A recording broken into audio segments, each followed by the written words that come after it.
Regresaba del despacho del notario con el corazón latiéndome tan fuerte que podía sentir cada pulsación en mis sienes. Tengo 71 años, pero en ese momento me sentía más vivo que nunca. En mi portafolio llevaba los documentos más importantes de mi vida, las escrituras de 3 departamentos en Polanco, Ciudad de México y una villa en Playa del Carmen. Todo mío, todo heredado de mi hermano Francisco, el único que siempre creyó en mí, el único que me veía como algo más que un padre agotado o un viudo olvidado. Caminaba despacio por la banqueta, sintiendo el peso del sobre Manila contra mi costado. No podía evitar sonreír. Pensaba en cómo le iba a contar a Tomás, mi hijo. Imaginaba la expresión en el rostro de Sofía, su esposa. Me representaba sus abrazos, su sorpresa, tal vez hasta lágrimas de alegría. Después de tantos años viviendo con mi modesta pensión, contando cada peso, privándome de los pequeños placeres para no ser una carga, finalmente tenía algo que ofrecerles, algo sustancial que cambiaría nuestras vidas. El sol de la tarde calentaba mi espalda mientras subía las escaleras de la entrada. La casa olía a café recién hecho. Escuché voces en la sala. Tomás y Sofía estaban ahí. Perfecto. No tendría que esperar para compartir mi noticia. Podría decirles ahora mismo, ver sus caras iluminarse, sentir que todos los sacrificios de estos años habían valido la pena. Pero justo cuando iba a girar la manija de la puerta que daba a la sala, escuché mi nombre, la voz de Sofía, firme, clara, sin ese tono dulzón que siempre usaba conmigo. Me detuve. No sé por qué lo hice, tal vez por instinto, tal vez por ese sexto sentido que la gente desarrolla después de décadas leyendo entre líneas, comprendiendo lo que no se dice. Me quedé ahí del otro lado de la puerta entreabierta, conteniendo la respiración. Lo que escuché después me atravesó como un cuchillo. Sofía hablaba con esa voz profesional que solo le había escuchado cuando hablaba por teléfono con sus amigas o su madre. Nunca conmigo. Conmigo siempre era miel y paciencia fingida. Ya hablé con el doctor Morales, dijo ella. Confirmó que con 2 evaluaciones más podemos conseguir el diagnóstico. Dice que es fácil. A su edad, cualquier olvido puede documentarse como deterioro cognitivo. Sentí el suelo moverse bajo mis pies. Tomás respondió, mi padre, mi único padre, el hombre que cargué, que crié, que defendí contra todo y contra todos. ¿Y estás segura de que no habrá ningún problema legal? Ninguno, respondió ella con una certeza aterradora. Una vez que tengamos la tutela, podremos vender esta casa, liquidar sus cuentas y nadie podrá decir nada. Estará bien atendido en el asilo. Lo visitas los fines de semana si quieres. Pero la realidad es que no podemos seguir así, Tomás. Lo cargamos en brazos desde hace años. Me apoyé contra la pared porque mis piernas ya no me sostenían. El sobre Manila me quemaba el costado. 3 departamentos, una villa en Playa del Carmen, y él planeaba internarme, declararme incompetente, quitarme todo. No sé, Sofía, dijo Tomás, y por un segundo, un miserable y patético segundo, sentí esperanza. Es mi padre. Exactamente. Es tu padre y está agotando todo lo que tiene, todo lo que nosotros tenemos. ¿Cuánto tiempo más vamos a esperar? Tus deudas no se van a pagar solas. El negocio está en quiebra. Necesitamos liquidez ahora, no dentro de 5 años, cuando finalmente él... No terminó la frase. No necesitaba hacerlo. El doctor Morales dijo que podemos empezar el procedimiento la próxima semana.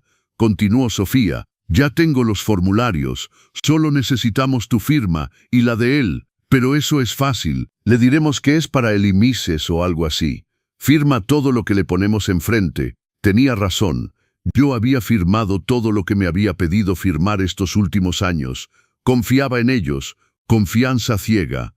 ¿Y cuánto crees que podemos sacar por la casa?, preguntó Tomás. Sofía suspiró como si finalmente abordaran la parte importante. El agente inmobiliario dijo que entre 8 y 10 millones de pesos, dependiendo de qué tan rápido queramos vender. Si esperamos un poco, tal vez más. Pero yo digo vender rápido. Entre eso y lo que tiene ahorrado, podemos borrar todas las deudas y todavía tener suficiente para invertir en el nuevo proyecto. ¿Y qué hay de él? Como te dije, los asilos cuestan como 40,000 pesos al mes. Podemos pagar durante años con lo que vamos a sacar. Estará mucho mejor que aquí. De hecho, ahí tendrá gente alrededor todo el día, actividades, cuidado profesional, 40,000 pesos al mes. Me estaba evaluando, calculando cuánto tiempo podría mantenerme institucionalizado antes de que mi propio dinero se agotara. No sé si puedo hacerle esto, murmuró Tomás, pero su voz ya no tenía convicción, era solo un respingo de conciencia, una última resistencia antes de ceder completamente. Tomás, mi amor, escucha, dijo Sofía. Su voz ahora era suave, seductora, la voz que usaba para manipularlo a él también. Tu papá ya vivió su vida, tuvo su matrimonio, tuvo a su hijo, tuvo los buenos años. Ahora es nuestro turno. Tenemos derecho a vivir sin esta carga, y él va a estar bien, te lo prometo. Silencio, un silencio largo, espeso, insoportable. Y luego la voz de mi hijo, está bien, hazlo rápido, no quiero que esto se alargue. Algo en mí se rompió en ese momento. No fue dramático, no hubo lágrimas inmediatas ni crisis interiores. Era algo más profundo, más definitivo, como ver la última pieza caer de un edificio que llevaba mucho tiempo derrumbándose. Solo que yo me había negado a verlo. Me quedé congelado del otro lado de la puerta, apretando el sobre contra mi pecho. Adentro estaban los documentos de 3 departamentos y una villa en Playa del Carmen, una fortuna que él no conocía. Una fortuna que mi hermano Francisco, en su infinita sabiduría, me había dejado con una sola condición escrita en su carta. Roberto, no le digas a nadie hasta que estés seguro de quién merece saberlo. Ahora entendía por qué.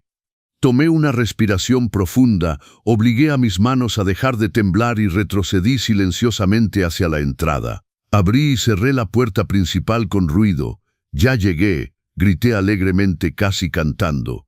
Escuché movimientos rápidos en la sala. Cuando entré, Tomás y Sofía estaban sentados en el sofá, sonriendo. Él tenía su celular en la mano. Ella sostenía una taza de café, la imagen perfecta de una tarde familiar tranquila. «Hola, papá», dijo Tomás levantándose para besarme la frente. «¿Cómo te fue?» «Bien, mijo», respondí, deslizando el sobre en mi mochila antes de que pudiera verlo. «Solo unos papeles del seguro. Nada importante». Sofía sonrió. Esa sonrisa que ahora podía ver exactamente por lo que era. Una máscara. «¿Quieres un café, Roberto?» «Acabo de hacer». «Sí, mija. Gracias». Me senté en mi sillón habitual y los observé moverse en la cocina. Observaba cada gesto, cada mirada que intercambiaban. Todo tenía sentido ahora. Cada comentario sobre mi memoria, cada sugerencia de que debería descansar más. Cada papel que habían puesto frente a mí para firmar. Bebí el café que Sofía me ofreció y sonreí. No sabían que todo había cambiado. No sabían que el hombre que acababan de planear internar y despojar de sus bienes ahora tenía más poder del que jamás habían imaginado. No sabían que los había escuchado. Y definitivamente no sabían que Roberto Martínez, el viudo tranquilo y complaciente, acababa de despertar. Mi vida había sido simple, tal vez demasiado simple. Nací en un pueblito de Puebla, donde los hombres aprendíamos desde chicos que nuestro destino era proveer, servir y desaparecer poco a poco cada día para que otros pudieran brillar. Me casé con María López cuando tenía 23 años. Era una mujer buena, trabajadora, de esas que llegan cansadas a la casa pero siempre tienen una sonrisa para su marido. Nunca fuimos ricos, pero tampoco nos faltó lo esencial. Tomás nació un año después de casarnos. Era mi único hijo. Había perdido 2 antes de él y 1 después. Entonces, cuando finalmente él se quedó, lo apreté como si fuera de cristal. Tal vez todo empezó ahí. Tal vez lo amé demasiado, lo protegí demasiado. Le di todo lo que yo nunca tuve y en el proceso olvidé enseñarle lo más importante, que las cosas se ganan, no se heredan por derecho divino. María murió hace 12 años. Un infarto súbito regresando del trabajo. Ni siquiera llegó al hospital. Me dejó la casa, algunos ahorros modestos y una pequeña pensión que apenas cubría los gastos básicos. Tomás llevaba 3 años casado con Sofía en ese momento. Al principio, después del funeral, me pidieron que me fuera a vivir con ellos.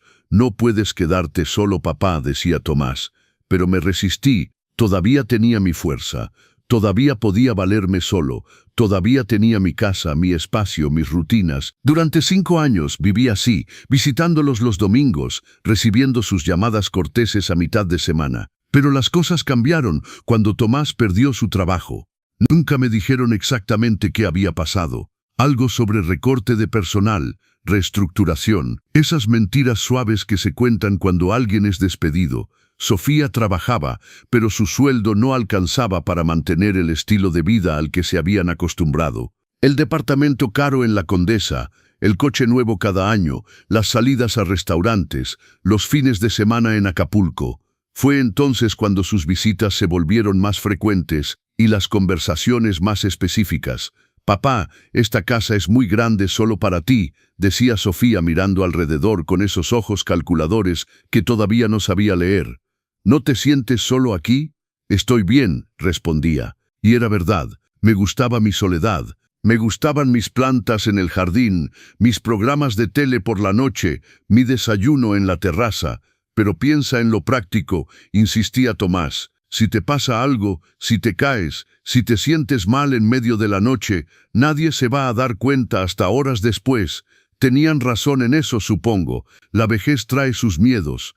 Esa sensación de fragilidad que no existía antes, ese miedo de morir solo y que te encuentren días después cuando los vecinos noten el olor. Entonces, cuando propusieron que nos mudáramos todos juntos a mi casa, acepté.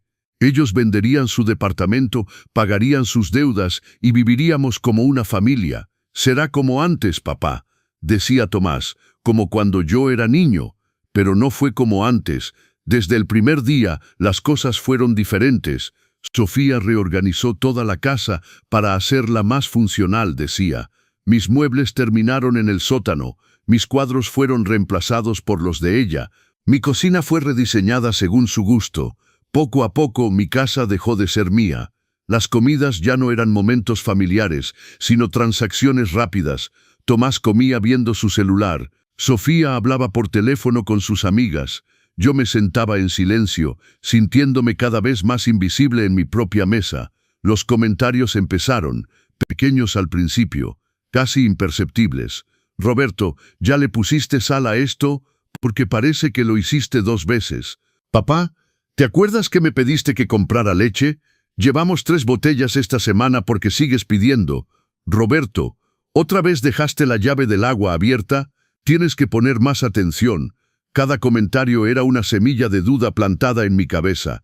Estaba olvidando cosas, estaba perdiendo la memoria. Empecé a cuestionarme, a anotar todo, a verificar todo 2 veces, y mientras yo me encogía, ellos crecían. Tomás pasaba horas encerrado en lo que antes era el cuarto de costura de María, ahora convertido en su oficina. Hablaba de nuevos negocios, de inversiones, de oportunidades, pero nunca vi dinero entrar. Solo vi cómo mis ahorros empezaban a desaparecer. «Papá, necesito prestados 50,000 pesos», decía Tomás. «Es para el negocio, te los devuelvo el mes que entra». Nunca lo hizo. «Roberto, ¿nos puedes ayudar con la luz este mes? Andamos un poco apretados», pedía Sofía con esa voz dulce que ahora sé que era pura manipulación. Siempre ayudaba, siempre decía que sí, porque era mi hijo, porque eran mi familia, porque los padres se sacrifican. Eso nos enseñaron. Mi pensión mensual de 25,000 pesos desaparecía en 3 semanas. Los 300,000 pesos que María me había dejado se convirtieron en 200,000, luego en 150,000, luego en 80,000. Llevaba cuenta en un cuaderno escondido en mi habitación, sumando cada préstamo que nunca se devolvió, cada ayuda que se volvió obligación. Pero me decía que estaba bien, que para eso era la familia, que Tomás estaba pasando por un momento difícil y yo debía apoyarlo como siempre lo había hecho. Sofía era más sutil pero más constante. Siempre tenía una sugerencia, siempre un comentario envuelto en preocupación. «Roberto, ¿no crees que deberías ver a un doctor? He notado que estás más olvidadizo. Tal vez deberíamos poner las facturas a nombre de Tomás. Por si algo te pasa, es más seguro. ¿Por qué no me das tu tarjeta? Yo puedo hacer el súper así, no tienes que salir con el calor». Cada sugerencia era una pequeña renuncia. Cada renuncia me hacía más pequeño, más dependiente, más invisible. Y yo aceptaba todo porque pensaba que era amor. Pensaba que me estaban cuidando. Qué tonto fui. Mis amigos empezaron a desaparecer de mi vida. No porque yo quisiera, sino porque cada vez que planeaba verlos, había algo más importante. Papá, necesito que te quedes hoy porque viene el técnico del internet. Roberto, mejor no salgas hoy. Va a llover y te puedes resfriar. Hasta que dejaron de llamar. Hasta que yo dejé de intentar. Me convencí de que a mi edad ya no necesitaba amigos, que mi familia era suficiente. Mi hermano Francisco me visitaba cada 2 meses. Vivía en Guadalajara, a 6 horas en camión. Era un hombre exitoso, dueño de varios negocios, pero nunca se casó ni tuvo hijos. Yo era su única familia cercana, y él era la única persona que veía lo que yo me negaba a ver. Roberto, ese muchacho te está usando, me decía, mirándome intensamente con esos ojos verdes que heredamos de nuestra madre. Y esa mujer es peor. Te está vaciando, hermano. No digas eso, Francisco. Tomás es mi hijo. Precisamente por eso lo digo. Porque te conozco. Porque sé que eres capaz de desaparecer completamente con tal de que él esté bien. Pero yo no escuchaba. No quería escuchar. Porque escuchar significaba aceptar que había fallado como padre, que había criado a un hombre capaz de explotar a su propio padre. La última vez que Francisco vino, hace 6 meses, tuvo una fuerte discusión con Tomás. Yo estaba en la cocina pero escuché todo. ¿Le estás robando a tu padre?, preguntó Francisco sin rodeos. Él me da el dinero porque quiere, respondió Tomás. Te lo da porque lo manipulas, porque le haces sentir que si no ayuda, es mal padre. No tienes derecho a venir a mi casa a insultarme. No es tu casa. Es la casa de tu padre, y si tuvieras un poco de vergüenza, lo ayudarías en lugar de vaciarlo. Tomás lo sacó de la casa, y yo, cobarde como siempre, no dije nada. Dejé que mi hijo echara a mi hermano. Lo dejé irse enojado. No sabía que sería la última vez que lo vería vivo. Francisco murió hace 2 meses. Un aneurisma cerebral, rápido, sin dolor, me dijeron. Fui al funeral solo. Tomás dijo que tenía una junta importante. Sofía dijo que alguien tenía que quedarse a cuidar la casa. En el funeral, el abogado de Francisco me entregó una carta. El señor Francisco dejó instrucciones de que recibiera esto en persona, me dijo. La carta de Francisco me quemaba las manos de regreso del funeral. Si quieres que continúe con esta historia poderosa, no olvides suscribirte a los consejos del abuelo para no perderte las siguientes partes. ¿Qué crees que pasará con Roberto? ¿Podrá escapar de las garras de su hijo? Déjame tu comentario. La carta de Francisco me quemaba las manos de regreso del funeral. Era un sobre grueso, blanco, sellado con lacre rojo como en las películas antiguas. En el frente, con la letra firme e inclinada de mi hermano, decía simplemente, para Roberto. Leer a solas. Esperé hasta la noche. Tomás y Sofía habían salido a cenar con unos amigos. Dije que estaba cansado, que prefería quedarme en casa. Era mentira. Necesitaba estar solo para leer lo que mi hermano tenía que decirme desde el más allá.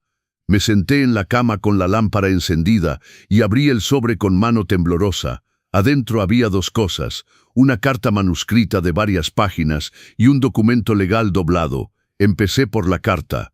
Mi querido Roberto, si estás leyendo esto, significa que mi hora finalmente llegó. No te apenes por mí. Viví bien, viví a mi manera, y me voy sabiendo que hice lo correcto al dejarte lo que te dejo. Pero antes de que sigas leyendo, necesito que entiendas algo. Lo que viene en ese documento legal no debe ser dicho a nadie. A nadie, Roberto. Ni siquiera a Tomás, especialmente no a Tomás. Me detuve, el corazón me latía fuerte. Continué leyendo. Sé que es doloroso escuchar esto de tu propio hermano, pero ese muchacho no es el niño que criaste. No sé en qué momento perdió el rumbo, si fue cuando lo consentiste demasiado o cuando eligió casarse con esa víbora que tiene por esposa. Pero la verdad es que tu hijo es un hombre débil y codicioso, capaz de cualquier cosa por dinero. Y ella es peor. Ella es el cerebro detrás de todo. Él es solo el instrumento. Las lágrimas empezaron a caer sobre el papel, borrando la tinta. Pero continué. Estos últimos años te he visto desaparecer poco a poco. Cada vez que venía a visitarte, eras un poco más pequeño, un poco más callado, un poco más ausente, y esos 2 crecían en tu espacio como maleza. Te vi dar dinero que no tenías, firmar papeles que no entendías, renunciar a cosas que legítimamente eran tuyas. Y lo peor de todo, te vi convencerte de que eso era amor. Puse mi mano sobre mi boca para ahogar un sollozo, pero no es amor lo que él te da, hermano. Amor es lo que tú les das, sin recibir nada a cambio excepto migajas de atención y montañas de manipulación. Traté de abrirte los ojos. Dios sabe que lo intenté. Pero eres terco, Roberto. Siempre lo has sido. Así que decidí hacer algo diferente. Decidí protegerte incluso contra ti mismo. Desdoblé el documento legal con mano temblorosa. Era un testamento. El testamento de Francisco. Y al leerlo, el mundo se detuvo. Mi hermano me había dejado todo. 3 departamentos en Polanco, cada uno valuado en aproximadamente 8 millones de pesos, y una villa en Playa del Carmen, una propiedad que había comprado hace 10 años y que según el documento valía alrededor de 14 millones de pesos. En total, casi 40 millones de pesos en propiedades. Tuve que leerlo 3 veces para creerlo. Francisco no tenía hijos, nunca se había casado, y yo era su único heredero. Todo era mío. Regresé a la carta con las manos temblando tanto que apenas podía sostener el papel. Estas propiedades son tuyas y de nadie más. Dejé instrucciones muy claras con mi abogado, el licenciado Daniel Hernández. Él te contactará para organizar la transferencia de las propiedades. Pero Roberto, escucha con atención. No le digas nada a Tomás ni a Sofía hasta que estés absolutamente seguro de que no intentarán quitarte esto. Y créeme, lo intentarán. Mi hermano me conocía muy bien. Sé que tu primer instinto será compartir con ellos. Querrás decirles, ayudarlos, darles una parte, porque así eres tú. Pero te lo suplico, hermano, no lo hagas. Todavía no. Obsérvalos primero. Ve cómo se comportan cuando no saben que tienes algo que quieren. Ahí es cuando verás quiénes son realmente. Pasé a la última página. Viví 73 años en este mundo, Roberto, y conocí mucha gente. Gente buena y gente mala. Y puedo garantizarte que tu nuera está entre los peores. Esa mujer no te quiere, nunca te ha querido. Eres un medio para un fin, y el fin es todo lo que puede quitarte. Tomás es débil, ella lo controla. Si les hablas de la herencia, en menos de una semana te presionarán para que les des todo. Inventarán emergencias, crisis, enfermedades. Te harán sentir culpable de tener cuando ellos no tienen, y cederás. Porque siempre cedes. Entonces te pido esto, querido hermano, sé egoísta por una vez en tu vida, guarda este secreto, protege lo que es tuyo. Y si en algún momento sientes que estás en peligro, que te están manipulando demasiado o forzándote a hacer cosas que no quieres, llama al licenciado Hernández. Tiene instrucciones para ayudarte. Ya le pagué por adelantado para que te represente y proteja tus intereses sin que tengas que gastar un peso. La carta terminaba con una despedida simple pero devastadora. Siempre te amé, Roberto. Fuiste el mejor hermano que un hombre podría pedir. Ahora te toca ser bueno contigo mismo. No dejes que te destruyan. No les des ese poder. Y si alguna vez dudas, recuerda esto. Las personas que de verdad te aman no necesitan que estés roto para sentirse completas. Con todo mi amor, tu hermano Francisco. Lloré hasta que no me quedaron lágrimas esa noche. Lloré por mi hermano, por su ausencia, por su amor incondicional. Lloré por mí mismo, por todos los años que pasé encogiéndome para que otros pudieran crecer. Y lloré por Tomás, por el hijo que había sido y el hombre en que se había convertido. Al día siguiente llamé al licenciado Daniel Hernández. Era un hombre de unos 50 años, con voz medida y modales formales. Organizó una cita en su despacho para el martes siguiente. Señor Martínez, su hermano fue muy claro en sus instrucciones, me dijo mientras revisábamos los documentos. Estas propiedades son suyas, sin condiciones. Los departamentos están actualmente rentados, generando un ingreso mensual de aproximadamente 200,000 pesos en total. Ese dinero se ha acumulado en una cuenta desde el fallecimiento del señor Francisco. Hay alrededor de 400,000 pesos disponibles ahora. No podía hablar, solo escuchaba. La villa en Playa del Carmen está desocupada, continuó. Su hermano la usaba ocasionalmente, pero está en perfecto estado. Completamente amueblada, los servicios están pagados y está lista para que usted viva ahí cuando lo desee. ¿Y qué tengo que hacer? Finalmente pregunté. Nada, señor, solo firmar los documentos de transferencia ante notario. El proceso toma aproximadamente 2 semanas. Después de eso, todo estará oficialmente a su nombre. Y nadie puede quitármelo. El licenciado Hernández me miró intensamente. Nadie, señor Martínez. Estas propiedades son suyas por derecho testamentario.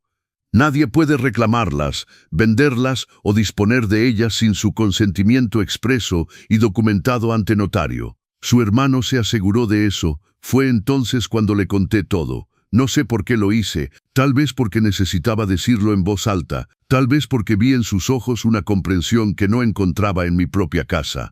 Le hablé de Tomás, de Sofía, del dinero que desaparecía, de los comentarios sobre mi memoria, de cómo me sentía cada vez más pequeño en mi propia vida. Escuchó sin interrumpir. Cuando terminé, asintió lentamente. Su hermano me advirtió que algo así podría pasar, dijo. Por eso fue tan específico en sus instrucciones. Señor Martínez, no puedo decirle qué hacer con su familia, pero sí puedo decirle esto: si en algún momento siente que lo presionan para firmar algo, para dar su consentimiento a algo, o si siente que está en peligro de alguna forma, llámeme a cualquier hora, protegeré sus intereses. Es lo que le prometí a su hermano. Me dio su tarjeta. La guardé en el lugar más seguro que se me ocurrió, dentro del compartimiento secreto de mi cartera. Firmamos los papeles ese día. El licenciado Hernández me explicó que en 2 semanas tendría que regresar para la firma final ante el notario, y ese día todo sería oficial.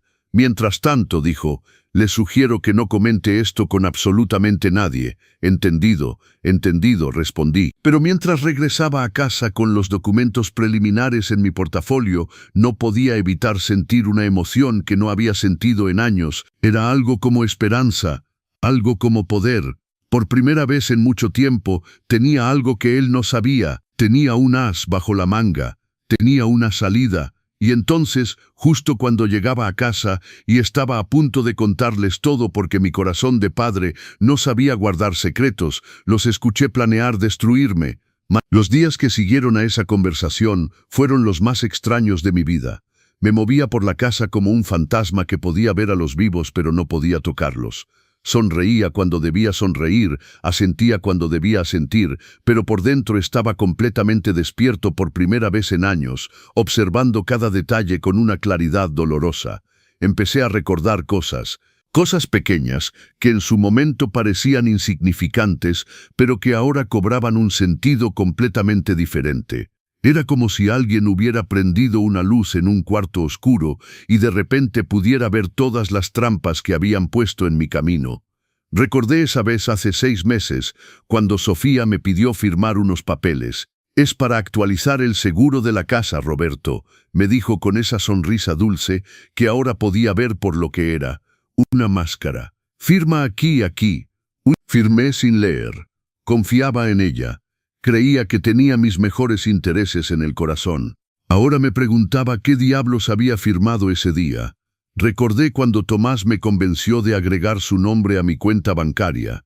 «Es por si algo te pasa, papá. Así puedo acceder a tus fondos para pagar tus medicinas o lo que necesites. Es solo una precaución, claro, una precaución para él, no para mí».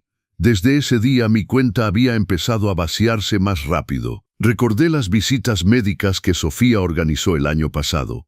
«Solo un chequeo de rutina, Roberto. A tu edad es importante hacerse estudios». El médico me hizo preguntas extrañas sobre mi memoria, sobre si olvidaba cosas, sobre si me confundía. Respondí honestamente, mencionando pequeños olvidos normales para cualquier hombre de 71 años. Pero ahora me daba cuenta, estaba construyendo un expediente, documentando cada pequeño fallo para usarlo contra mí. Recordé cuando empezaron a aislarme de mis amigos. No fue brusco, fue gradual, casi imperceptible. Primero fue Pedro, mi amigo de toda la vida. Habíamos quedado de comer un martes. Yo estaba listo, esperando en la sala cuando llegó Sofía con cara de preocupación. «Roberto», llamó Pedro. «Dice que tiene que cancelar. Parece que su hijo está enfermo». Le creí. Le mandé mensaje a Pedro deseando que su hijo se mejorara. Respondió confundido. «¿De qué hablas, Roberto? Te esperé en el restaurante 2 horas. Olvidaste nuestra cita. Cuando le mostré el mensaje a Sofía, ella negó haberme dicho algo. Tal vez te confundiste, Roberto. Tal vez soñaste que te dije eso. Y yo, Dios me perdone, empecé a dudar de mí mismo. Empecé a pensar que tal vez sí me había confundido. Luego fue Juan, después Javier. Uno por uno, mis amigos desaparecieron de mi vida, cada vez con una excusa diferente, cada vez dejándome más aislado, más dependiente de Tomás y Sofía. Recordé el día que quise ir al banco solo. Sofía insistió en acompañarme. El barrio está peligroso, Roberto. No quiero que te pase algo. En el banco, ella habló por mí, hizo las transacciones. Yo solo firmé donde indicaban. El cajero ni siquiera me miró a los ojos. Para él, yo era un viejo invisible y mi nuera era la que realmente importaba. Recordé las conversaciones donde Tomás mencionaba sus deudas, nunca directamente, siempre en pláticas con Sofía que yo escuchaba por casualidad. No sé cómo vamos a pagar esto. Los acreedores están presionando. Si no conseguimos el dinero pronto, vamos a perder todo. Y yo, predecible como el amanecer, siempre ofrecía ayuda. Tengo algo ahorrado, mijo. Podemos usar eso. Ahora me daba cuenta. Esas conversaciones no eran casuales. Eran para que yo las escuchara. Era teatro diseñado para manipular la culpa de un padre, para hacerme sentir que si no lo salvaba, sería responsable de su ruina. Recordé cuando empezaron a comentar sobre asilos. No los llamaban así, claro. Los llamaban residencias para adultos mayores o centros de vida asistida. Sofía dejaba folletos coloridos en la mesa del comedor. Mira qué bonito, Roberto. Tienen actividades, enfermeras las 24 horas, gente de tu edad. No estarías solo. Hablaba de ello como si fuera un regalo, como si me estuvieran ofreciendo unas vacaciones permanentes. Tomás apoyaba la idea con comentarios sutiles. Te aburres aquí, papá. En esos lugares tendrías con quién platicar y cosas que hacer. Lo que realmente quería decir era, en esos lugares estarías fuera de nuestro camino y tendríamos tu casa. Recordé la semana pasada cuando Sofía me preparó un té especial. Es para que duermas mejor, Roberto. Últimamente te veo cansado. Bebí sin sospechar nada. Esa noche dormí casi 12 horas seguidas. Al día siguiente estaba mareado, confundido. Sofía aprovechó para hacer comentarios. ¿Ves? Así has estado últimamente, desorientado. Tal vez deberíamos hablar con el doctor. Ahora me preguntaba qué diablos había puesto en ese té. Todos esos recuerdos me golpeaban como olas. Cada uno era una pequeña traición, y juntos formaban un plan meticuloso para vaciarme, declararme incompetente y tomar todo lo que era mío. Pero no sabían tres cosas fundamentales. Primero, los había escuchado. Sabía exactamente lo que planeaban hacer. Segundo, tenía propiedades por valor de casi 40 millones de pesos de las que ni siquiera sabían que existían. Tercero, Roberto Martínez acababa de despertar, y un hombre de 71 años que ha sobrevivido a la pobreza, a la viudez, a la soledad y a la manipulación silenciosa es mucho más fuerte de lo que cualquiera podría imaginar. ¿Crees que Roberto logrará escapar? ¿Qué harías tú en su lugar?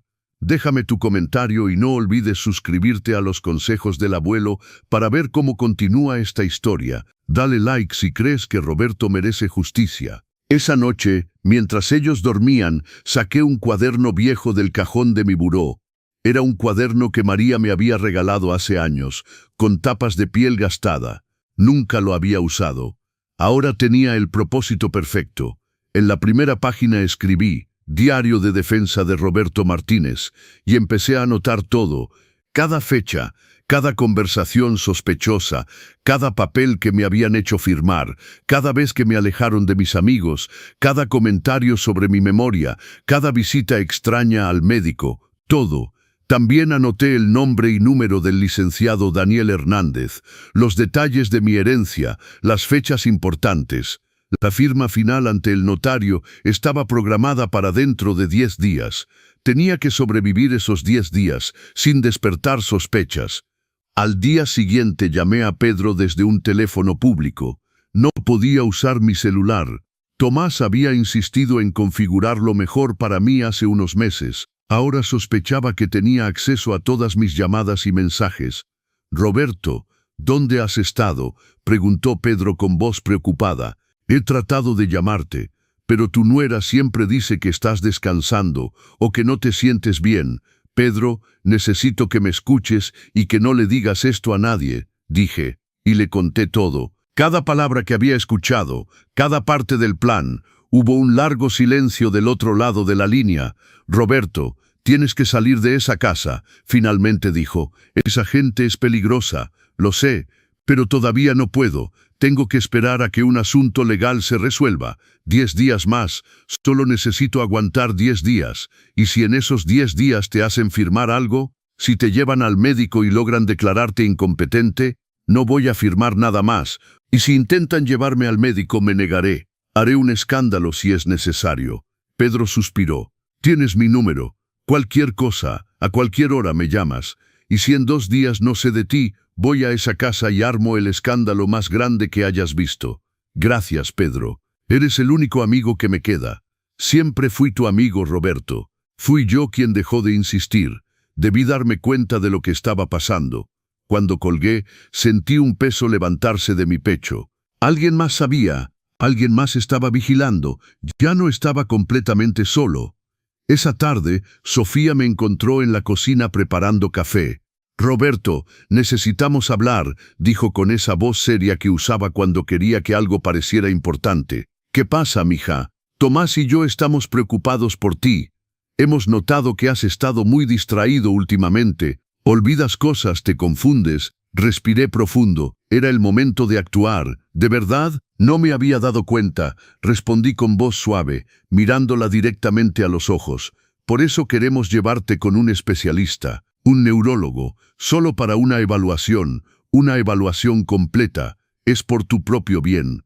¿Cuándo? El jueves. Ya sacamos cita. El jueves era en 2 días, y mi firma ante el notario era en 10 días. Si me llevaban a ese neurólogo el jueves, seguramente saldría de ahí con un diagnóstico de deterioro cognitivo preparado de antemano. Y entonces el plan se aceleraría. Está bien, finalmente dije. Si crees que es necesario, iré. Sofía pareció sorprendida por mi docilidad. Esperaba resistencia. Pero había aprendido algo estos días. A veces la mejor defensa es parecer indefenso. Perfecto, dijo con una sonrisa. Será bueno para ti. Ya verás. Cuando se fue, saqué la tarjeta del licenciado Hernández de mi cartera y memoricé el número. En 2 días, el jueves por la mañana, antes de que me llevaran a ese neurólogo, haría una llamada que cambiaría todo. El miércoles por la noche, escuché la conversación que confirmó todas mis sospechas y rompió el último hilo de esperanza que me quedaba. Era tarde. Estaba en mi habitación, pero no podía dormir. Había algo en el aire, una tensión eléctrica que me mantenía alerta. Escuché a Tomás y Sofía subir las escaleras, hablando en voz baja. Pasaron frente a mi puerta y siguieron hasta su habitación al final del pasillo. Me levanté descalzo y caminé silenciosamente hasta quedar cerca de su puerta. Estaba entreabierta. Podía escuchar cada palabra con claridad cristalina. Mañana es el gran día, dijo Sofía con voz determinada. El doctor Morales tiene todo preparado. Va a diagnosticar demencia senil moderada con recomendación de institucionalización inmediata. ¿Y si se niega? Preguntó Tomás. No se va a negar. Le pondremos el sedante en su café del desayuno como acordamos. Cuando lleguemos al consultorio, estará lo suficientemente desorientado para que el diagnóstico sea creíble. El doctor hace las preguntas, él falla en las respuestas, y ya, tenemos el reporte. Sentí mi sangre congelarse. ¿Y cuánto nos va a costar?, preguntó Tomás. 50,000 pesos. Los pagaremos con el dinero que saquemos de su cuenta en cuanto tengamos la tutela. Ya hablé con el abogado. Una vez que tengamos el reporte médico y tu firma como hijo único, podemos meter la solicitud de tutela en menos de 1 semana. Luego viene la parte buena. ¿Cuánto calculas que podemos sacar de todo? Sofía hizo una pausa. Imaginé que estaba haciendo cálculos mentales. La casa vale fácil 8 millones de pesos. Tal vez más si esperamos un poco, pero yo digo vender rápido. Todavía tiene como 80,000 pesos en su cuenta. Su pensión es de 25,000 al mes. Si lo institucionalizamos, esa pensión nos llega a nosotros como tutores. Los asilos cuestan 40,000 al mes, pero con lo que saquemos de la casa, Podemos pagar 3 años ahí y todavía tener como 6 millones netos para nosotros. 6 millones, repitió Tomás. Y en su voz había algo que me rompía el alma. Era alivio, era felicidad. Mi propio hijo estaba feliz pensando en internarme y robarme. Con eso pagamos todas las deudas, invertimos en el nuevo negocio y finalmente podemos vivir como merecemos, continuó Sofía, sin tener que cuidar a un viejo que cada día está más inútil. Y si alguien pregunta, si algún amigo suyo se mete, Sofía se rió. Era una risa fría, calculadora. ¿Qué amigos? Los alejamos a todos hace meses. No tiene a nadie. Su hermano murió. No hay familiares cercanos. Solo nos tiene a nosotros. Y cuando esté institucionalizado, nosotros controlamos quién lo visita y quién no. Si alguien pregunta, mostramos el reporte médico y explicamos que desafortunadamente su condición empeoró y necesitaba cuidado profesional. Suena perfectamente normal. Parece demasiado fácil. Es porque es fácil, Tomás. Tu papá es un viejo solo, sin recursos reales. Nadie va a hacer preguntas, nadie va a investigar. Este tipo de cosas pasan todos los días. Las familias institucionalizan a sus ancianos porque ya no pueden cuidarlos. Es perfectamente normal. Hubo un silencio, luego la voz de Tomás, más baja. A veces me siento mal por esto. No seas débil ahora, dijo Sofía duramente. Él ya vivió su vida, tuvo su matrimonio, su juventud, todo. Ahora es nuestro turno, y además vamos a pagar un buen lugar para él. No lo estamos dejando en la calle. Tendrá comida, cama, enfermeras. Estará bien. Supongo que sí. No supongas. Sabes que es así. Y sabes que no tenemos más opciones. Tus deudas son de 800,000 pesos, Tomás. 800,000 pesos. Si no pagamos pronto, van a venir por nosotros. ¿Quieres que perdamos todo? ¿Quieres que terminemos en la calle mientras él sigue sentado aquí en esta casa que vale una fortuna? No. Entonces, mañana nos levantamos temprano, le damos la medicina, lo llevamos al doctor, conseguimos el reporte y empezamos el proceso. En un mes, todo esto será solo un mal recuerdo y estaremos viviendo la vida que merecemos. Escuché movimiento en la habitación, me alejé rápidamente y regresé a mi cuarto sin hacer ruido. Cerré la puerta y me senté en la cama temblando de pies a cabeza. 800,000 pesos de deuda. Mi hijo tenía 800,000 pesos de deudas que no conocía y estaba dispuesto a destruirme para pagarlas. El sedante en el café del desayuno, el médico comprado, el diagnóstico falso, la institucionalización inmediata. Todo estaba planeado hasta el último detalle. Miré el reloj. Era la 1 de la mañana. Mi cita ante el notario era en 9 días, pero planeaban llevarme al médico mañana. Si me drogaban, si conseguían ese reporte médico falso, todo estaría perdido. No importaría que tuviera propiedades valuadas en 40 millones de pesos si me declaraban incompetente. Tomás como hijo único se convertiría en mi tutor legal. Y un tutor tiene acceso a todo. Tenía que actuar ahora. No podía esperar 9 días más. Saqué la tarjeta del licenciado Hernández de mi cartera. Marqué su número en mi celular. Era tarde, pero me había dicho que lo llamara a cualquier hora si estaba en peligro. Bueno, respondió a la 4ª llamada con voz dormida pero alerta. Licenciado Hernández, soy Roberto Martínez. Perdón por la hora, pero estoy en peligro. Mañana me van a drogar y llevarme a un médico que compraron para conseguir un diagnóstico de demencia. Necesito su ayuda. Hubo una breve pausa, luego su voz completamente despierta. Señor Martínez, escúcheme con atención. ¿Puede salir de la casa ahora sin que se den cuenta? Creo que sí, están dormidos. Hágalo, tome solo lo esencial. Identificación, sus tarjetas, algo de ropa, nada más. Salga por la puerta principal y camine 2 cuadras hasta la avenida principal. Ahí tome un taxi y dígale al chofer que lo lleve al Hotel Central, en el centro. Yo lo veo ahí en 1 hora. ¿Puede hacer eso? Sí. Bien. No regrese por nada. No deje nota. No le diga a nadie. Solo váyase. Lo veo en 1 hora. Colgué y miré alrededor de mi habitación. 71 años de vida, y todo lo que realmente necesitaba cabía en una maleta pequeña. Metí mi identificación, mi tarjeta bancaria, algo de ropa interior, una chamarra, los documentos preliminares de la herencia que el licenciado me había dado, el cuaderno donde anotaba todo y las pocas fotos que tenía de María y de Tomás cuando era niño. El Tomás que fue, no el que es ahora. Me vestí en silencio, pantalón oscuro, camisa cómoda, zapatos bajitos. Tomé los 6,000 pesos en efectivo que tenía escondidos en una caja de zapatos en mi closet. Era lo que quedaba de mi pensión este mes. Abrí lentamente la puerta de mi habitación. El pasillo estaba oscuro y silencioso. Bajé las escaleras, escalón por escalón, evitando el tercer escalón que siempre rechinaba. Llegué a la puerta principal. Mi mano temblaba al girar la manija. Antes de salir, miré hacia atrás una última vez. Esta era mi casa desde hace más de 20 años, la casa donde María y yo envejecimos juntos, la casa donde crié a Tomás, la casa que ahora él quería robarme.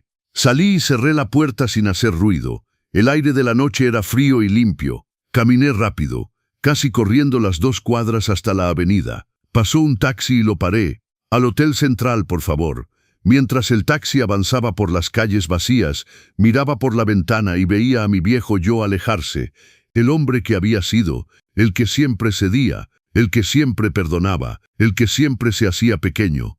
Ese hombre se quedó atrás. El hombre en ese taxi era diferente. Era un hombre que acababa de elegirse a sí mismo por primera vez en 71 años. Y no había vuelta atrás. Roberto acaba de escapar, pero ¿qué pasará cuando Tomás y Sofía descubran que se fue? ¿Podrá proteger su herencia?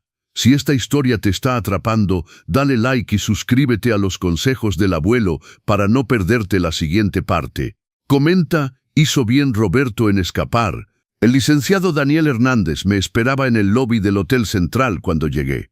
Era casi medianoche, pero estaba impecable, con traje oscuro y portafolio en mano, como si fueran las 12 del día.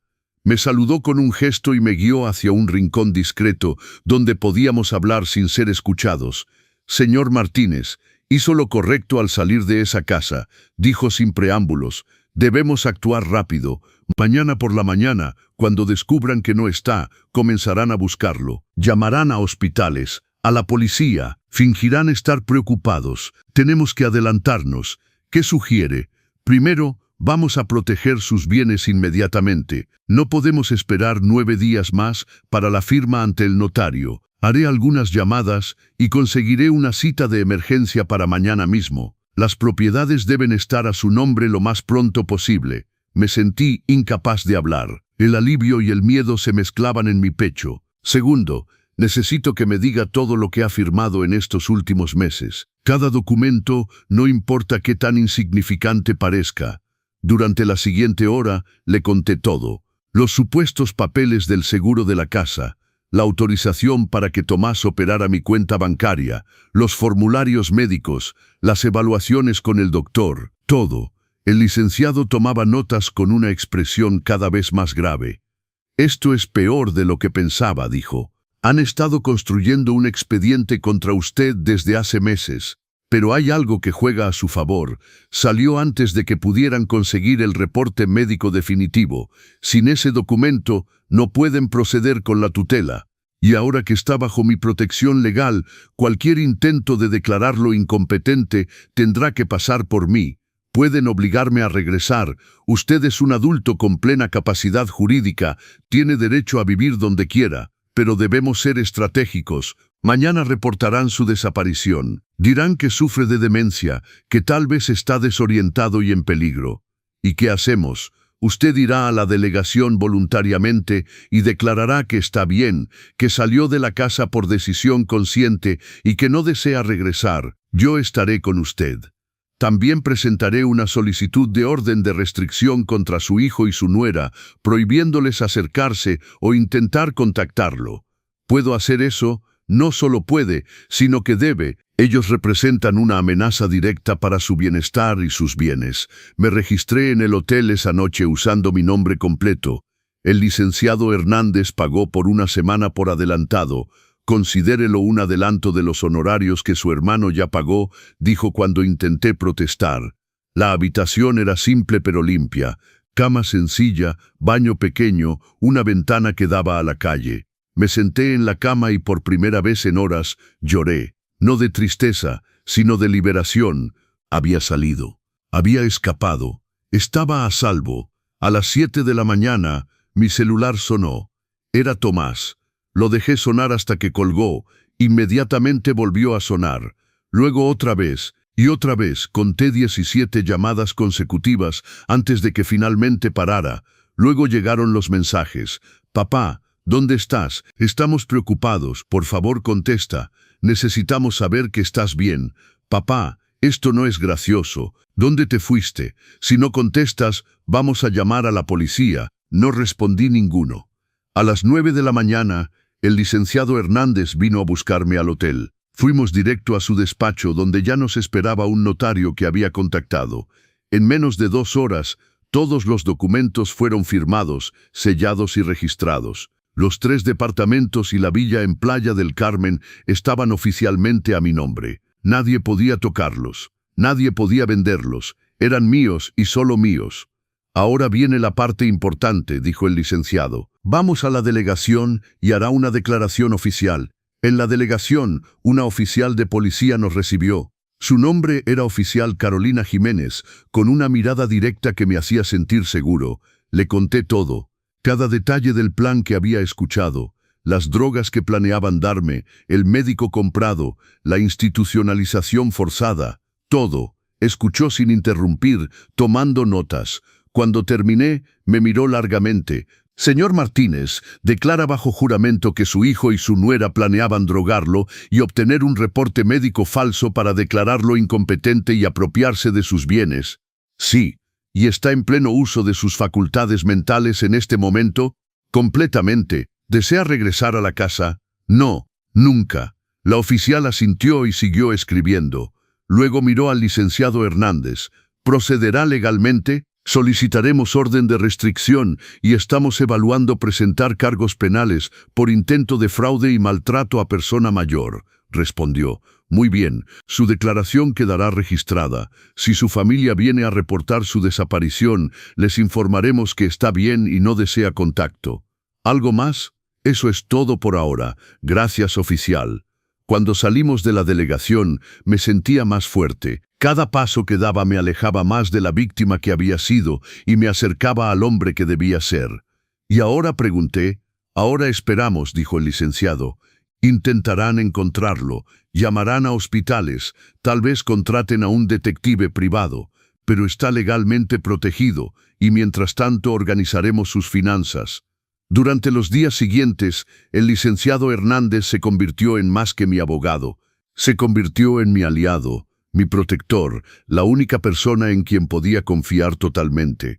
Me ayudó a abrir una nueva cuenta bancaria en un banco diferente. Transferimos todos mis fondos ahí, fuera del alcance de Tomás. Me explicó cómo funcionaban los ingresos por renta de los departamentos. 200,000 pesos mensuales que ahora iban directamente a mi cuenta, más mi pensión de 25,000 pesos, casi 225,000 pesos al mes. Yo, que había vivido de migajas durante años, ahora tenía más dinero del que necesitaba. ¿Qué hago con tanto?, pregunté. Viva, señor Martínez. Simplemente viva. También me ayudó a contactar a Pedro. Lloró cuando escuchó mi voz. Roberto, gracias a Dios, estaba a punto de ir a tu casa a buscarte. Estoy bien, Pedro, estoy a salvo, y tengo mucho que contarte. Quedamos de vernos en un café al día siguiente. Cuando llegué, ya estaba ahí esperándome, con lágrimas en los ojos. Nos abrazamos largo rato. Mira lo que te hicieron, dijo, tocando mi cara como para verificar que era real. Te tuvieron prisionero en tu propia casa. Ya no más, respondí. Ya no estoy ahí y nunca voy a regresar. Le conté todo, la herencia, el plan, mi escape, las propiedades, todo. Pedro escuchaba con ojos cada vez más grandes. 40 millones de pesos, murmuró. Roberto, eres rico. No me siento rico, me siento libre. Eso es mejor. Mi celular sonó. Era otro mensaje de Tomás, el 50º y tantos desde mi salida. Ya no los contaba. Papá, por favor, solo queremos saber que estás bien. No tienes que regresar si no quieres. Solo háblanos. Le mostré el mensaje a Pedro. No le creas, dijo inmediatamente. Es manipulación. Quieren ubicarte. Lo sé. Borré el mensaje sin responder. y por primera vez bloqueé los números de Tomás y Sofía. Si querían comunicarse conmigo, tendrían que hacerlo a través del licenciado Hernández. Esa noche, solo en mi habitación de hotel, me miré al espejo. El hombre que me miraba era diferente al que había visto una semana atrás. Más delgado, tal vez, más cansado, ciertamente, pero en sus ojos había algo que no estaba antes. Había determinación, había fuerza, había vida. Roberto Martínez había despertado y no planeaba volver a dormirse. La primera semana después de mi escape fue extraña. Me despertaba cada mañana en esa habitación de hotel sin saber por un segundo dónde estaba. Luego el recuerdo regresaba como un golpe. Había dejado mi casa, había dejado a mi hijo, había elegido salvarme. El licenciado Hernández me llamaba todos los días. Me mantenía informado de cada movimiento que Tomás y Sofía hacían para encontrarme. Presentaron un reporte de persona desaparecida, me dijo el tercer día. Afirmaron que sufre de demencia y que podría estar desorientado y en peligro. La policía les informó que ya había hecho una declaración voluntaria y que estaba bien. No les dieron más información. ¿Y qué dijeron? Su hijo insistió, quiso hablar con el superior, amenazó con contratar abogados. Pero la oficial Jiménez fue muy clara: usted es un adulto con plena capacidad jurídica y tiene derecho a su privacidad. No tienen derecho a saber dónde está. ¿Cree que piensen que voy a regresar? Probablemente. O al menos esperan agotarlo lo suficiente para que baje la guardia. Tenía razón. Los intentos de contacto se intensificaron. Como había bloqueado sus números, empezaron a usar otros métodos. Llamaron al hotel. La recepcionista me informó que un hombre que decía ser mi hijo había preguntado por mí. Ella, siguiendo las instrucciones del licenciado Hernández, negó que yo estuviera ahí. Contactaron a Pedro. Me llamó inmediatamente. Roberto, tu nuera acaba de llamarme. Dijo que estás enfermo, que saliste confundido, que necesitan encontrarte para llevarte al doctor. Le dije que no sabía nada de ti. Gracias, Pedro. También dijo algo extraño. Dijo que cuando te encuentren, se asegurarán de que recibas el tratamiento apropiado. Lo dijo con una voz que me dio escalofríos. El tratamiento apropiado, institucionalización, drogas, control total. No van a encontrarme, le aseguré. Estoy protegido, pero por las noches, solo en esa habitación de hotel, el miedo me visitaba. ¿Y si me encontraban? ¿Y si lograban engañar a un juez? ¿Y si de alguna manera conseguían declararme incompetente? El licenciado Hernández notó mi ansiedad. Señor Martínez, creo que es momento de que se mude a un lugar más permanente, me dijo una tarde. El hotel está bien temporalmente, pero necesita un hogar. ¿Dónde? La villa en Playa del Carmen que su hermano le dejó. Está lista para habitarse. Tiene muebles, servicios, todo. Y sobre todo está a 1000 kilómetros de aquí. Su hijo no sabe que existe. Puede empezar de nuevo ahí, en paz. La idea me aterrorizó y emocionó al mismo tiempo. Empezar de nuevo a los 71 años. Vivir solo en una villa junto al mar. Puedo llevarlo este fin de semana para que la vea, ofreció. Si no le gusta, buscaremos otra opción. Pero creo que le va a gustar. El sábado por la mañana, el licenciado Hernández vino a buscarme. Manejamos durante 6 horas por una hermosa carretera costera. Miré el mar por la ventana y sentí algo como esperanza. La villa estaba en una zona tranquila de Playa del Carmen. Francisco la había comprado hace 10 años como refugio de fin de semana. Era un edificio de 2 pisos pintado de blanco con grandes ventanas que daban al mar. Tenía un pequeño jardín con flores silvestres y una terraza de madera desde donde se podía escuchar las olas. Cuando entré, me quedé sin palabras. Todo estaba impecable. Sala espaciosa con muebles cómodos, cocina moderna y bien equipada, 2 recámaras en el segundo piso, ambas con vista al mar. En la recámara principal había una nota sobre la cama. Reconocí inmediatamente la letra. Era la letra de Francisco. Roberto, si estás leyendo esto, significa que finalmente encontraste tu camino a este lugar. Esta casa fue mi refugio durante años. Ahora es tuyo. Aquí nadie te conoce, nadie te juzgará, nadie te usará. Puedes ser quien realmente eres. Puedes descansar, vivir, disfrutar. Lo mereces. Con amor, tu hermano. Lloré sosteniendo esa nota. Francisco había pensado en todo. incluso en esto, incluso en darme un lugar donde esconderme, donde sanar, donde volver a ser yo. ¿Qué piensa?, preguntó el licenciado Hernández desde la puerta. Pienso que mi hermano era más sabio de lo que pensaba. Se muda, sí. Regresamos a Ciudad de México esa tarde. Durante la semana siguiente el licenciado me ayudó a organizarlo todo. Contraté a una pequeña empresa de mudanzas para traer las pocas cosas que necesitaba. Ropa nueva, algunos libros, artículos básicos para la casa. No quería nada de mi vida anterior, nada que me recordara a ese hombre pequeño y asustado que había sido. Pedro insistió en acompañarme el día de la mudanza. «No vas solo a 6 horas de aquí, sin que yo sepa exactamente dónde estás», dijo con esa voz firme que no admitía discusión. Le di la dirección y el número del teléfono fijo de la casa. «Pero no se lo des a nadie más», le supliqué, «ni aunque te estés muriendo». El día que dejé el hotel, Tomás y Sofía hicieron su último intento desesperado. Habían contratado a un detective privado que logró seguirme hasta el Hotel Central. Cuando llegó preguntando por mí, yo ya me había ido. El licenciado Hernández me llamó para informarme. «Están subiendo el tono», dijo. El detective fue al banco donde tenía su cuenta anterior. Descubrieron que cerró la cuenta y transfirió los fondos, pero no pudieron rastrear a dónde. También fueron a mi despacho. Les dije que si querían comunicarse con usted, tendrían que hacerlo por escrito y yo me aseguraría de que el mensaje le llegara. Y lo hicieron, sí. Enviaron una carta. ¿Qué dice? Hubo una pausa. ¿Quiere que se la lea? Sí.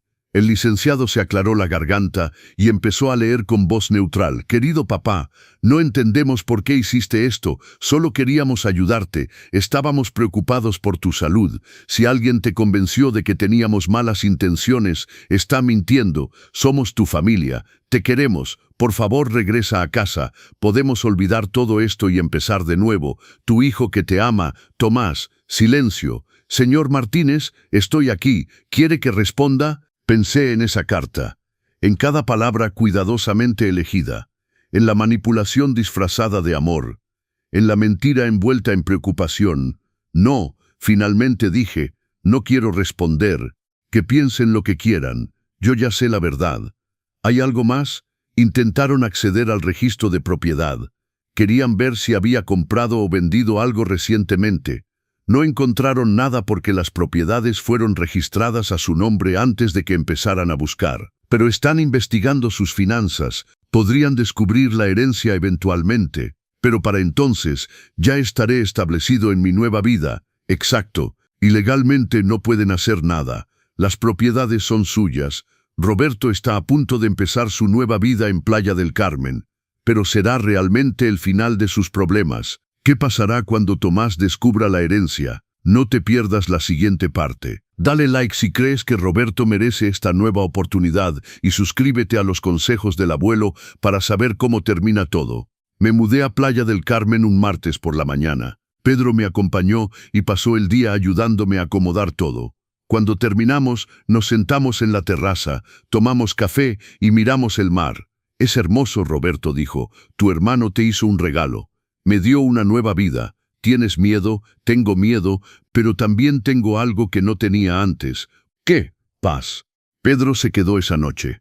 Dormimos en habitaciones separadas, pero dejamos las puertas abiertas como hacen los amigos cuando quieren sentirse cerca. A la mañana siguiente, antes de irse, me abrazó fuerte. «Llámame cada semana. Si no llamas, vengo aquí a buscarte». «Llamaré. Lo prometo».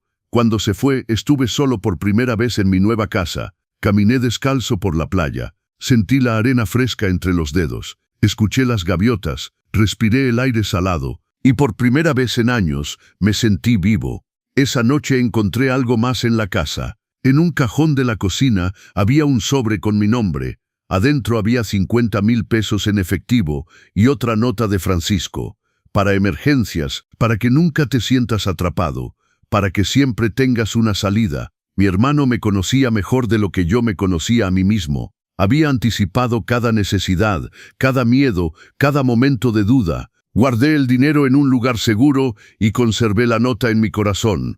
3 semanas pasaron en Playa del Carmen y empecé a entender lo que significaba vivir sin miedo. Me despertaba cuando mi cuerpo quería despertar, no cuando alguien necesitaba algo de mí. Desayunaba en la terraza mirando el mar. Caminaba por la playa todas las tardes. Leía libros que había querido leer durante años, pero para los que nunca había tenido tiempo. El pueblo era pequeño y tranquilo. La gente me saludaba sin hacer preguntas. Yo era simplemente el señor que vivía en la Villa Blanca frente al mar. Nadie conocía mi historia. Nadie me juzgaba. Nadie esperaba nada de mí. Pero la paz no dura cuando hay asuntos pendientes. El licenciado Hernández me llamó un miércoles por la tarde. Señor Martínez, debo informarle algo importante. Su hijo y su nuera acaban de presentar una demanda. Solicitan que un juez examine su capacidad mental y les otorgue la tutela sobre usted y sus bienes. Sentí mi estómago apretarse. ¿Pueden hacer eso? Pueden intentarlo. Pero tienen un problema. Usted ya hizo una declaración oficial ante la policía. Tiene representación legal. Ha demostrado capacidad para manejar sus asuntos. Y sobre todo, tengo la conversación que escuchó documentada en su diario. Es sólido. No sé si es suficiente, pero es sólido. Sin embargo, hay otra cosa que debo decirle. El juez ordenó una evaluación psiquiátrica independiente. Tendrá que presentarse ante un especialista que determinará si tiene plena capacidad jurídica. Y si dice que no la tengo, entonces tendremos que apelar. Pero eso no va a pasar. Usted está completamente lúcido. Cualquier psiquiatra imparcial lo confirmará. ¿Cuándo? En 2 semanas. La evaluación es en la capital. Estaré con usted todo el tiempo. Esas 2 semanas fueron las más largas de mi vida. Cada noche me acostaba preguntándome si un extraño podría decidir que no era capaz de controlar mi propia vida. Imaginaba escenarios terribles. Tomás y Sofía ganando la tutela, vendiendo todo, institucionalizándome en ese asilo mientras se quedaban con mi dinero. Pedro me llamaba todos los días para animarme. Eres el hombre más cuerdo que conozco, Roberto. No tengas miedo. No es miedo de estar loco. Es miedo de que un sistema corrupto les crea a ellos en lugar de a mí. Por eso tienes un buen abogado. Por eso tienes pruebas. Por eso vas a ganar. El día de la evaluación, el licenciado Hernández vino a buscarme temprano. Manejamos las 6 horas hasta la capital en silencio. Yo repasaba mentalmente todo lo que había vivido, preparándome para decirlo con claridad. La clínica psiquiátrica era un edificio moderno en el centro de la ciudad. El médico que me evaluaría se llamaba Dr. Alberto Mendoza. Era un hombre de unos 60 años, con voz suave y mirada atenta. Señor Martínez, voy a hacerle algunas preguntas, dijo. No hay respuestas correctas o incorrectas. Solo quiero conocerlo y entender su situación. Durante 3 horas me hizo preguntas sobre mi vida, mi memoria, mis decisiones recientes, mis relaciones familiares. Le conté todo desde el principio hasta el final. No omití nada. Hablé de los años de manipulación, de la conversación que escuché, del plan para drogarme, de mi escape. Escuchó sin juzgar, tomando notas ocasionales. ¿Por qué cree que su hijo haría algo así?, preguntó en un momento. Porque tiene 800,000 pesos de deuda que no puede pagar, porque está casado con una mujer que lo manipula, porque en algún momento dejó de verme como su padre y empezó a verme como un obstáculo entre él y el dinero. ¿Y cómo se siente con respecto a eso? Pensé largo rato antes de responder. Destruido, traicionado, pero también liberado, porque finalmente vi la verdad. Y la verdad, por dolorosa que sea, es mejor que la mentira. Al final de la evaluación, el doctor Mendoza me miró intensamente. Señor Martínez, usted es una de las personas más lúcidas que he evaluado en mucho tiempo. Lo que vivió fue abuso financiero y emocional sistemático. El hecho de que haya logrado reconocerlo y actuar para protegerse demuestra exactamente lo contrario de lo que su familia afirma. Sentí lágrimas empezar a acumularse en mis ojos. Por lo tanto, mi reporte será muy claro. Usted tiene plena capacidad mental. No hay ninguna razón médica o psicológica para que alguien más maneje sus asuntos. La solicitud de tutela debería ser rechazada. Salí de esa clínica sintiéndome 10 kilos más ligero. El licenciado Hernández sonrió. Lo hizo muy bien, señor Martínez. ¿Y ahora qué pasa? Ahora esperamos la audiencia judicial. Con este reporte, su declaración ante la policía y su testimonio directo no tienen ninguna oportunidad. Van a perder. La audiencia fue programada para 3 semanas después. El licenciado Hernández me preparó para todos los escenarios posibles. Me explicó qué preguntas me harían, cómo responder, cómo mantener la calma incluso si veía a Tomás y Sofía. Intentarán provocarlo emocionalmente, me advirtió. Se harán las víctimas, llorarán, dirán que solo querían ayudar. No se deje engañar, no lo haré. El día de la audiencia llegó, me vestí con dignidad, pantalón oscuro, camisa blanca, la mancuernilla que María me había regalado para nuestro 20º aniversario. Me miré al espejo y vi a un hombre fuerte mirándome de vuelta. Llegamos temprano al juzgado. El licenciado Hernández me guió hacia la sala de audiencias. Y ahí, del otro lado del pasillo, estaban ellos. Tomás había envejecido, tenía ojeras profundas y había perdido peso. Sofía estaba impecable como siempre, con un vestido conservador y maquillaje discreto. La imagen perfecta de la nuera preocupada. Cuando nuestros ojos se encontraron, Tomás me miró con una mezcla de sorpresa y algo que podría haber sido vergüenza.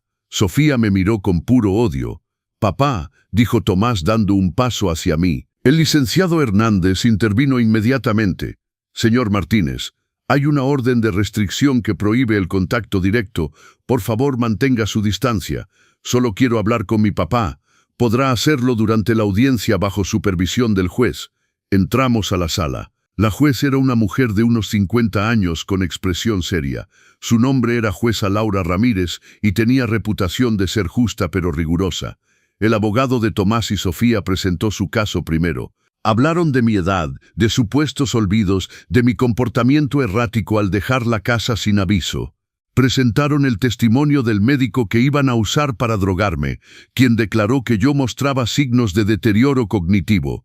Presentaron los papeles que me habían hecho firmar como prueba de mi confusión. Era todo teatro, todo mentiras, pero estaba bien construido. Luego fue mi turno. El licenciado Hernández presentó el reporte del doctor Mendoza. Presentó mi declaración ante la policía. Presentó mi diario donde había documentado cada conversación sospechosa, cada manipulación, cada señal de abuso, y luego me llamó a testificar. Me senté frente a la juez y conté mi historia con voz clara y firme, sin lágrimas, sin drama, solo los hechos. Escuché a mi hijo y a mi nuera planear drogarme, obtener un diagnóstico falso, institucionalizarme en un asilo y vender mi casa para pagar sus deudas. No fue confusión, no fue paranoia, fue la verdad. Y tuve que huir para salvar mi vida y mi libertad. Cuando terminé, la juez se dirigió a Tomás. «Señor Martínez, ¿es cierto que tiene 800,000 pesos de deuda?» Tomás tartamudeó. Su abogada intentó intervenir, pero la juez la silenció con un gesto. «Responda la pregunta». «Sí, su señoría, pero eso no tiene nada que ver con mi preocupación por mi padre». «Y es cierto que planeaba vender la casa de su padre para pagar esas deudas. Pensábamos que estaría mejor en un lugar donde recibiera cuidado profesional». «Eso no responde mi pregunta». «Planeaba vender la casa.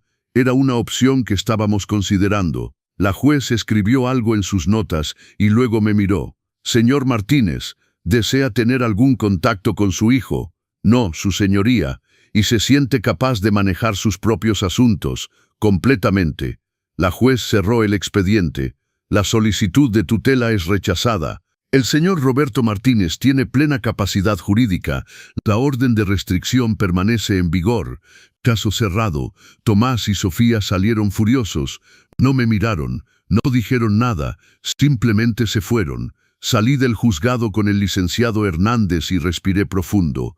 Había ganado, había protegido mi libertad, había cerrado esa puerta para siempre.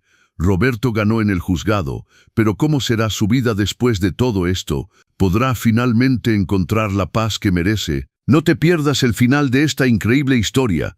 Dale like si Roberto te ha inspirado y suscríbete a los consejos del abuelo para ver el desenlace. 6 meses han pasado desde la audiencia, 6 meses desde que gané mi libertad definitivamente, 6 meses viviendo en esta villa junto al mar que mi hermano me dejó. La vida en Playa del Carmen es simple y hermosa. Me despierto con el sonido de las olas, desayuno en la terraza, Camino por la playa todas las tardes, sintiendo la arena bajo mis pies y el viento en mi cara. Conocí a los vecinos, gente amable que me invita a tomar café, que me cuenta historias sobre el pueblo, que no hacen preguntas sobre mi pasado porque entienden que cada uno tiene derecho a empezar de nuevo. Pedro me visita una vez al mes. Nos sentamos en la terraza, tomamos cerveza, reímos como no habíamos reído en años. A veces llora cuando me mira. No puedo creer todo lo que pasaste, me dice, y no puedo creer lo fuerte que eres. No soy fuerte, solo estaba cansado de ser débil. Los 3 departamentos que heredé siguen generando ingresos, 200,000 pesos mensuales que se depositan en mi cuenta sin que tenga que hacer nada. Sumado a mi pensión, tengo más dinero del que jamás soñé tener. No lo gasto en lujos, lo gasto en paz, en libros, en flores para mi jardín, en viajes ocasionales con Pedro a pueblos cercanos. El licenciado Daniel Hernández se convirtió en más que mi abogado. Es mi amigo. Me llama cada 2 semanas para asegurarse de que estoy bien. Me ayudó a redactar un nuevo testamento, claro e infalible. A mi muerte, todo irá a organizaciones que protegen a personas mayores y refugios para víctimas de abuso familiar. Tomás no recibirá un peso. Fue mi decisión y la tomé en paz. De Tomás y Sofía no he tenido noticias directas, pero el licenciado me mantiene informado de lo que descubre. Después de perder el proceso de tutela, intentaron apelar. La apelación fue rechazada. Gastaron miles de pesos en abogados para nada. Las deudas de Tomás aumentaron. Tuvieron que vender su propio departamento y mudarse a uno más pequeño en las afueras de la ciudad. Sofía consiguió trabajo en una oficina. Tomás trabaja como vendedor en una tienda. Viven la vida que siempre les correspondió. Una vida normal, sin lujos robados, sin herencias malintencionadas. A veces me pregunto si Tomás piensa en mí, si se arrepiente, si entiende lo que perdió, no solo en dinero, sino en dignidad, en amor, en la posibilidad de tener a un padre en sus últimos años. Probablemente me culpa, probablemente le dijo a todos que soy un viejo loco, que lo abandoné, que lo desheredé sin razón, que lo traicioné. Y está bien, que piense lo que quiera. Yo conozco la verdad, y la verdad es que no lo abandoné. Él me abandonó primero, me abandonó cada vez que eligió el dinero sobre mí. Me abandonó cuando planeó drogarme e institucionalizarme. Me abandonó cuando dejó de verme como un padre y empezó a verme como un recurso para explotar. Hay momentos, lo confieso, en que siento tristeza, no por él, sino por el niño que fue. Por ese Tomás de 5 años que corría a abrazarme cuando llegaba del trabajo. Por ese Tomás de 10 que me hacía dibujos en la escuela. Por ese Tomás de 15 que todavía me pedía consejos. Ese Tomás murió hace mucho tiempo. Tal vez nunca existió realmente. Tal vez siempre fue una ilusión que me negué a soltar. Pero solté, y al soltar encontré algo inesperado. Me encontré a mí mismo. Descubrí que Roberto Martínez no es solo un padre, no es solo un viudo, no es solo una víctima. Roberto Martínez es un hombre completo, un hombre que tiene derecho a ser feliz, un hombre que puede vivir para sí mismo sin sentirse culpable. Empecé a hacer cosas que siempre quise hacer pero nunca me permití. Tomé clases de pintura en el centro comunitario del pueblo. Mis cuadros son terribles, pero me hacen feliz. Me uní a un club de lectura donde hombres de mi edad se reúnen cada semana a discutir libros. Adopté un gato que apareció un día en mi jardín. Lo llamé Libertad.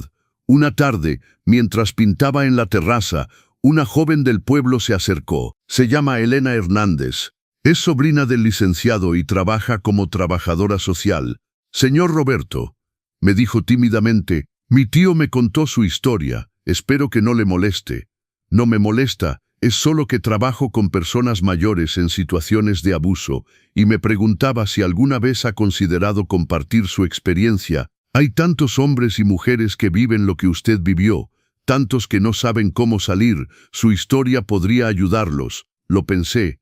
La idea me daba miedo, exponer mi dolor, mi vergüenza, mi historia frente a desconocidos.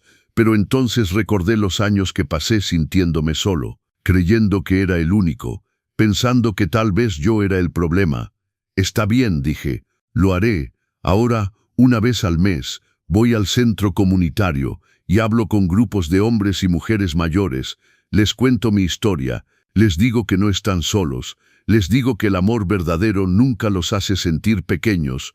Les digo que nunca es demasiado tarde para elegirse a uno mismo. Y cuando veo sus caras, cuando veo las lágrimas de reconocimiento, cuando alguien se acerca después y me susurra, «Gracias, necesitaba escuchar esto, siento que mi dolor finalmente sirvió para algo». Hace 2 semanas recibí una carta, no tenía dirección de remitente, pero reconocí inmediatamente la letra, era de Tomás. La sostuve en mis manos durante 1 hora antes de decidir abrirla, finalmente lo hice. Papá, no espero que me perdones. Sé lo que hice, sé lo que planeamos. No tengo excusas. La codicia me cegó, Sofía me manipuló. Pero eso no es excusa. Yo tomé las decisiones. Yo te traicioné. Perdí mi casa. Perdí mi estabilidad. Pero sobre todo, te perdí a ti. Y eso es lo que más duele. No te pido que regreses. No pido dinero. Solo quería que supieras que me arrepiento. Y que a pesar de todo, todavía te amo. Tu hijo Tomás. Leí esa carta 3 veces. Busqué señales de manipulación en cada palabra, intenciones ocultas, pero solo encontré tristeza. Tal vez auténtica, tal vez no. Ya no importaba. Escribí una respuesta corta. Tomás, recibí tu carta. El arrepentimiento es el primer paso hacia la redención. Pero no borra lo que pasó. Te deseo lo mejor en tu vida. Espero que encuentres tu camino. Pero mi camino ya no incluye la posibilidad de que vuelvas a lastimarme. Cuídate, papá. La envié sin poner dirección de remitente. Era mi cierre, mi última palabra. Hoy cumplí 72 años. Pedro vino a visitarme y me trajo un pastel. Lo comimos en la terraza mientras el sol se ponía sobre el mar. ¿Eres feliz, Roberto?, me preguntó. Pensé en todo el camino recorrido, el hombre que era hace 1 año, el hombre que soy ahora. Todo lo que perdí y todo lo que gané. Sí, respondí. Por primera vez en mucho tiempo, soy feliz, y era verdad. No era una felicidad explosiva o dramática. Era una felicidad tranquila, profunda, construida sobre la base sólida de la dignidad recuperada. Esa noche, solo en mi casa, salí a la playa. Las estrellas brillaban sobre el mar oscuro. Me quité los zapatos y caminé hasta que las olas mojaron mis pies. Pensé en Francisco, mi hermano, quien tuvo la sabiduría de protegerme incluso después de muerto. Pensé en María, mi esposa, quien me enseñó lo que era el amor verdadero. Pensé en el hombre que fui y en el hombre que soy ahora, y en voz baja, solo para mí y el océano, dije las palabras que necesitaba decir. Gracias por salvarme, gracias por no rendirte, gracias por elegirme. El viento llevó mis palabras hacia el mar. Me di la vuelta y regresé a casa. A mi vida, a mi libertad. Esta es mi historia, la historia de un hombre que casi lo pierde todo, pero que al final se ganó a sí mismo. No es una historia de venganza, es una historia de supervivencia, de dignidad, de justicia silenciosa. Y si hay alguien viendo esto, alguien que está viviendo lo que yo viví, alguien que se siente pequeño e invisible y atrapado, quiero decirte esto: no estás solo, no estás loco, no es tu culpa, y nunca es demasiado tarde para elegirte a ti mismo. Tu vida te pertenece, tu dignidad te pertenece, tu libertad te pertenece, y nadie, absolutamente nadie, tiene derecho a quitártelas. Soy Roberto Martínez, tengo 72 años, y finalmente, después de toda una vida, soy libre. ¿Te gustó mi historia? ¿Desde dónde me estás viendo? Házmelo saber en los comentarios. Si te gustó esta historia, puedes apoyarme enviando un super gracias para que pueda seguir trayendo más historias como esta. Realmente aprecio tu apoyo. Espero tus comentarios sobre la historia. No olvides suscribirte a los consejos del abuelo para más historias de vida poderosas como esta. Hasta la próxima, con cariño y respeto.